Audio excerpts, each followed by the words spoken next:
کا ذکر ہے۔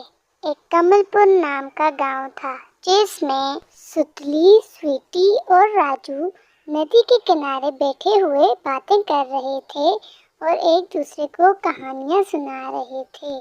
باتیں کرتے کرتے راجو کو بہت زوروں کی بھوک لگ جاتی ہے۔ وہ سویٹی اور ستلی سے کہتا ہے کہ مجھے بہت زوروں کی بھوک لگ گئی ہے، اس لیے میں اپنے گھر کی طرف جا رہا ہوں۔ ایسا کہہ کر راجو اپنے گھر کی طرف روانہ ہو جاتا ہے۔ راجو جب گھر کو پہنچتا ہے تو اس کی اماں گھر پر نہیں ہوتی، اس لیے وہ کھیتوں کی طرف چلا جاتا ہے۔ کھیتوں میں جاتے ہی راجو اپنی اماں سے کہتا ہے کہ ماں، مجھے بہت زوروں کی بھوک لگی ہوئی ہے، مجھے کھانے کے لیے کچھ بنا کر دیں۔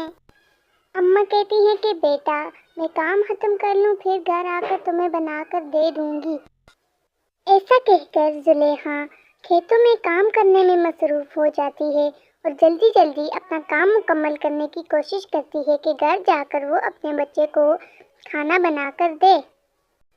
کام ختم کر کر زلیخا راجو کے لیے کھانا بنانے لگتی ہے۔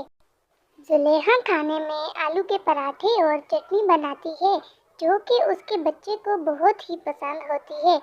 آلو کے پراٹھے اور چٹنی بنتے ہی زلیخا اپنے بچے کو آواز لگاتی ہے کہ راجو بیٹا آؤ اور کھانا کھاؤ، کہ اچانک وہاں پر جن حاضر ہو جاتا ہے اور وہ روٹیاں کھانے لگتا ہے، مگر زلیخا جن کو دیکھ لیتی ہے اور زلیخا جن سے گزارش کرتی ہے کہ میرے بچے کو کھانا کھانے دو، اسے بہت زوروں کی بھوک لگی ہے۔ جن زلیخا سے کہتا ہے کہ ٹھیک ہے، میں اسے ایک شرط پر کھانا کھانے دوں گا، اگر تم میرے لیے ایسی اور روٹیاں بناؤ۔ تو زلیخا کہتی ہے کہ ٹھیک ہے، میں تمہارے لیے اور روٹیاں بناؤں گی۔ اس طرح زلیخا روٹیاں بنانے لگتی ہے کہ اس کے بیٹے کو ترکیب سوجتی ہے اور وہ زلیخا سے آ کر کہتا ہے کہ اماں مجھے ایک ترکیب سوجی ہے، کیوں نہ ہم جن سے ہی کہیں کہ وہ بہت شکتیشالی ہے اور وہ اپنے لیے خود روٹیاں بنائے، اس طرح آپ بھی نہیں تھکیں گی اور جن بھی جو ہے تو ماچس جیسے ہی جلائے گا تو راکھ بن جائے گا۔ اس طرح اماں جن سے کہتی ہے کہ تم بہت شکتیشالی ہو اور تم خود اپنے لیے روٹیاں بنا سکتے ہو اور تمہارے پاس جادو بھی ہے۔ زلیخا کی یہ بات سن کر جن بہت خوش ہوتا ہے اور جن کہتا ہے کہ ٹھیک ہے، تم مجھے ماچس اور تیلی لا کر دو، میں روٹیاں بنا لوں گا۔ اس طرح زلیخا جن کو ماچس اور تیلی دے دیتی ہے۔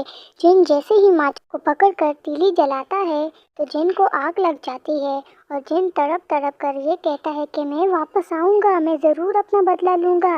ایسا کہہ کر جن دھواں بن کر غائب ہو جاتا ہے۔ اس طرح زلیخا اور راجو کو جن سے چھٹکارا مل جاتا ہے اور یہ دونوں کھانا کھا کر چین کی نیند سو جاتے ہیں۔